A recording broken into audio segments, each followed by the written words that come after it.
টাকা দিয়ে বুট কিনতে পারবো না, একটা কাজ করতে পারবো, আপনি মারা গেলে আমি জানাজা পড়াইতে পারবো, আমি আপনার বিদায় বেলায় জানাজা পড়াবো, আমি 4 তাকবীর দিয়ে আপনার জানাজা শেষ করব, আপনার লাশ সামনে রেখে আমি আল্লাহর দরবারে দোয়া করতে পারবো, আমার নবীর দরবারে আপনাকে হাওলা করে দিতে পারবো, আমি আপনাকে গোসল দিতে পারবো, আমি আপনার কাফন পরায়া আমি কবরের মধ্যে আল্লাহ রব্বি মুহাম্মদ নবী বলে নামাই দিতে পারবো, আমি মিম্বরে খুতবা দিতে পারবো, আমি আপনার জন্য জুমার নামাজের ইমামতি করতে পারবো, আমি আপনার সন্তান হলে আযান দিতে পারবো, আমি আপনাদের মেয়ের বিয়ে হলে আদ্য পরিয়ে দিতে পারবো, অন্তত আপনার সুখে শান্তির সময় থাকতে না পারলে বিপদে আমি হাসান থাকতে পারবো। এমনি চায় সুষ্ঠু বুটের মাধ্যমে যদি 1000 বুটও পাই সেটা আমার নিয়ম। আমাদের মা বোন আছে না, আছে,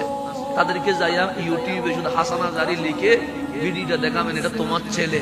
এটা তোমার ভাই এসেছে কেন? তোমার নবীর পক্ষে কথা বলার জন্য।